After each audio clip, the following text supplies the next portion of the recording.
आज हम आपके लिए सोने के गहनों से जुड़ी एक बहुत बड़ी और महत्वपूर्ण खबर लेकर आए हैं। अगर आप भी सोना खरीदने का मन बना रहे हैं या आपके पास पहले से सोने के गहने हैं, तो ये जानकारी आपके लिए बेहद जरूरी है। इसलिए वीडियो को अंत तक हमारे साथ जरूर देखिएगा।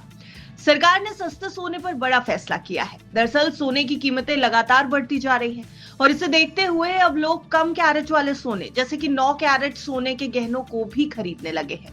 इसी को ध्यान में रखते हुए भारतीय मानक ब्यूरो यानी BIS ने एक बड़ा ऐलान किया, जिसका सीधा असर अब आप पर पड़ेगा। चलिए आपको बताते हैं कि आखिर क्या है ये पूरा मामला और सरकार ने सस्ते सोने पर कौन सा फैसला लिया है, और साथ ही ये भी समझाएंगे कि ये कैसे लोगों पर असर डालेगा। केंद्रीय उपभोक्ता मामलों के मंत्रालय के तहत काम करने वाले भारतीय मानक ब्यूरो BIS ने घोषणा की है कि अब 9 कैरेट सोने पर भी हॉलमार्किंग जरूरी होगी। ये नियम जुलाई 2025 से लागू होगा। पहले 9 कैरेट सोने के गहनों पर हॉलमार्किंग जरूरी नहीं थी, लेकिन अब इसे भी हॉलमार्किंग के दायरे में लाया गया है। हॉलमार्किंग का सीधा सा मतलब है सोने की शुद्धता की गारंटी।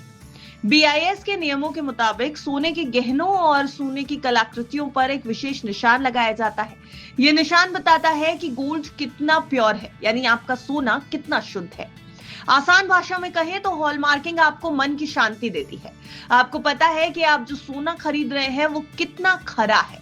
इससे ग्राहकों को ठगी से बचाया जा सकता है और उन्हें सोने की प्योरिटी के बारे में सही जानकारी मिल जाती है। BIS की नई घोषणा के बाद अब हॉलमार्किंग में और भी ग्रेड शामिल हो गए हैं। पहले कुछ ही ग्रेड थे, लेकिन अब इनकी संख्या बढ़ गई है। जी हाँ, अब 24KF, 24KS, 23K, 22K, 20K, 18K, 14K और 9K जैसे भी ग्रेड हॉलमार्किंग के तहत आएंगे। 9 कैरेट सोने के लिए यह नियम है कि इसमें कम से कम 375 भाग प्रति हजार सोना होना चाहिए। इसका मतलब है कि 9 कैरेट सोना 37.5% शुद्ध होता है। All India gem and jewellery domestic council ने भी एक्स पर एक पोस्ट में साफ कर दिया है कि सभी ज्वेलर्स और हॉलमार्किंग सेंटर को BIS के नए नियमों का पालन करना होगा। उन्होंने कहा 9 कैरेट गोल्ड अब BIS संशोधन संख्या 2 के अनुसार जरूरी हॉलमार्किंग के अंतर्गत आता है। सभी ज्वेलर्स और हॉलमार्किंग सेंटर को इसका पालन करना ही होगा। ये एक महत्वपूर्ण कदम है जिससे पूरे उद्योग में पारदर्शिता आएगी। यानी कि all India gem and jewellery domestic council का दावा है कि इस कदम के बाद पूरे बिजनेस में ट्रांसपेरेंसी आने की पूरी उम्मीद है। सोने की कीमतों के बारे में अगर बात की जाए तो 18 जुलाई 2025 को दिल्ली में 24 कैरेट वाले 10 ग्राम सोने की कीमत 99,520 रुपए पर पहुंच गई।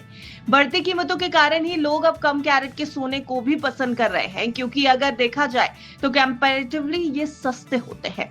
BIS ने अपने नियमों में कुछ और बदलाव भी किए हैं, जिसके बारे में जानना आपके लिए जरूरी है। आपको बता दें कि सोने के सिक्के के बारे में भी एक नया नियम बनाया गया है। अब 24KF और 24KS सोने की पतली शीट से बने सिक्के को ही सोना माना जाएगा। हालांकि एक शर्त यह भी है कि यह सिक्का केवल टकसाल या रिफाइनरी द्वारा बनाया जाना चाहिए और इसकी कोई कानूनी मुद्रा वैल्यू नहीं होनी चाहिए। कुल मिलाकर जानकारों के मुताबिक ये नया नियम निश्चित रूप से सोने के बाजार में ट्रांसपेरेंसी जरूर बढ़ाएगा और ग्राहकों को एक बेहतर ऑप्शन देगा। आपका इसके बारे में क्या सोचना है, हमें कमेंट सेक्शन में जरूर अपनी राय बताएं और बिजनेस जगत की तमाम बड़ी खबरों के लिए बने रहिए बिज़ तक के साथ।